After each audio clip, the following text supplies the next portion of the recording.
باللہ من الشیطان الرجیم بسم اللہ الرحمن الرحیم۔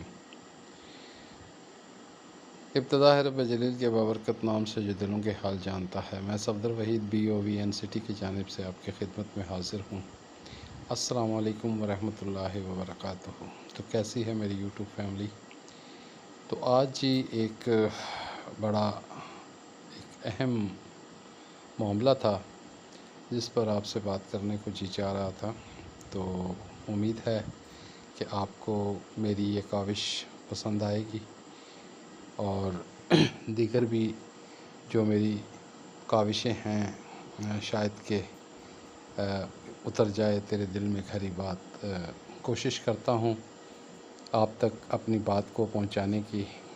اب اس میں کوئی عمل کرے نہ کرے، اسے سمجھے نہ سمجھے، یہ اس کی ثوابدیدی ہے۔ تو آج جو ایک اہم مسئلہ ہے جو ہم اس دنیا میں اپنے ارد گرد بہت زیادہ جسے ہم دیکھتے ہیں، ہمیں نظر آتا ہے، اور وہ ہے یہ معاملہ کہ کوئی بھی شخص اگر کسی کے لیے کچھ کرتا ہے، کسی کو کچھ دیتا ہے، تو اس میں جو سب سے بڑی بات ہوتی ہے وہ یہ ہوتی ہے کہ میں نے اسے دیا، میں اس کے کام آیا، میں نے اس کی مدد کی، میں نے اس کی مشکل میں اس کا ساتھ دیا۔ حالانکہ یہ جو توفیق ہے دینے والی، یہ میرا رب جسے دیتا ہے وہی آگے سے دیتا ہے۔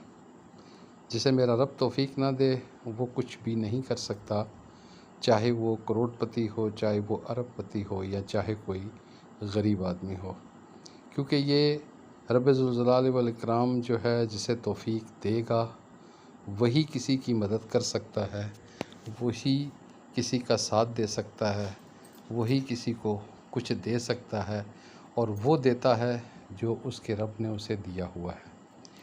لیکن ہم لوگ جب اس معاملے کی طرف دیکھتے ہیں تو ہمیں سب سے بڑی بات جو نظر آتی ہے وہ یہ ہوتی ہے کہ اگر کوئی بھی شخص کسی کی مدد کرتا ہے، اس کے کام آتا ہے، تو اس کا اہم یہ ہوتا ہے کہ میں نے کیا جو میں نے کیا۔ لا حول ولا قوت الا باللہ العلی العظیم۔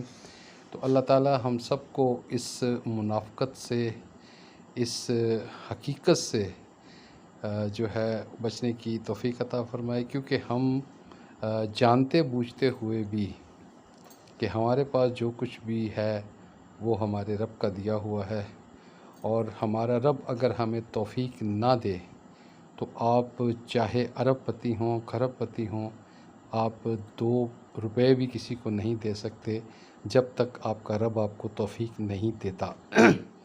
اور میرا رب توفیق بھی انہی کو دیتا ہے جن پر وہ راضی ہوتا ہے، جن کو وہ چاہتا ہے کہ یہ نیکی کریں۔ تو یہ ہمارے معاشرے کا جی بہت بڑا ایک المیہ ہے۔ اس المیے کو ہم جتنا بھی گہرائی سے دیکھیں کم ہے۔ تو خدا کے لیے اس بات کو آپ بھی سمجھنے کی کوشش کریں کہ اگر آپ کسی کے ساتھ ہیلپنگ ہینڈ کرتے ہیں تو کم از کم اس چیز کو سوچ کر کیا کریں کہ یہ میرے رب نے چاہا تو میں نے کیا، اگر میرا رب نہ چاہتا تو مجھے توفیق نہ دیتا تو میں کچھ بھی نہیں کر سکتا تھا۔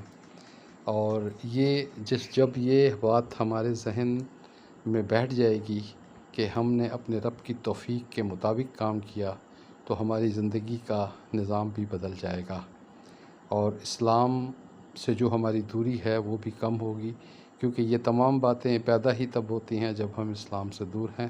تو اللہ تعالی ہم سب کو جی اسلام کی پہ عمل کرنے کی توفیق عطا فرمائے، اسلام کو سمجھنے کی توفیق عطا فرمائے، اور اپنے اعمال کو درست کرنے کی توفیق عطا فرمائے۔